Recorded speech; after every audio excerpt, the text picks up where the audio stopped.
Синдикатите, работодавачите и владата седнаа на иста маса. Договор за повисок минималец нема, а беше презентирана потрошувачка кошничка.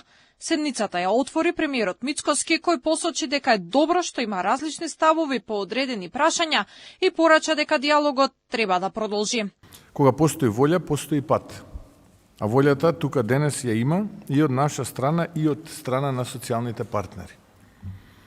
Во изминатата година работевме посветено, тивко, без многу бука, но со јасна цел да ги поместиме работите од мртва точка.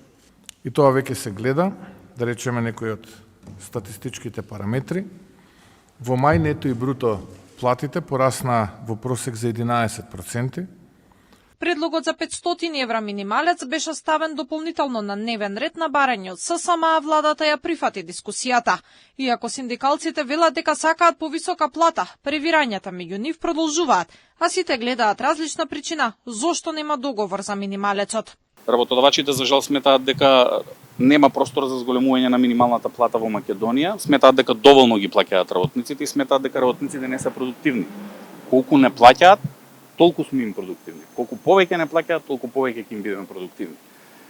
Морам да истакнам урнисувањето на социјалниот диалог и на економско-социјалниот совет, носењето на такви деловници за работа, работодавачите не дозволија да се гласа или да се донесе било каков заклучок под изговор дека не се спремни да разговараат за минималната плата. Работодавачите само кога слушнаа дека се поставува точката на дневен ред, одма меѓу себе се обедини и кажа дека тие не биле спремни да разговараат, немале материјали. И тие имале други аргументи своји, бидејќи они не беа спремни да се дискутира за минималната плата, нормално се одложи.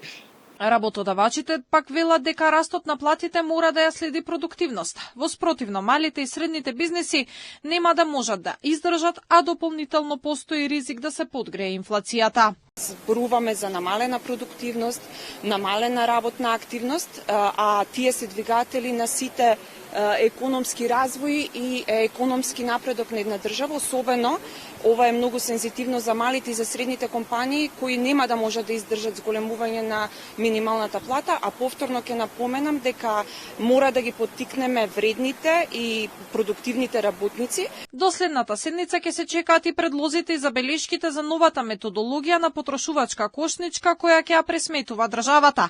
Најавите се дека во иднина ќе има и повеќе кошнички за различни категории на граѓани. Потрошувачката кошничка што ја предлагат синдикатите не е минимална кошничка. Тоа е посакувана потрошувачка кошничка.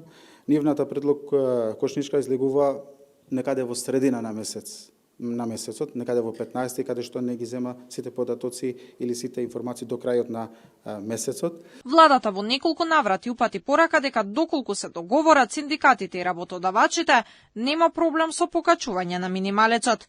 Преговорите се очекува да продолжат на следната седница на економско-социјалниот совет.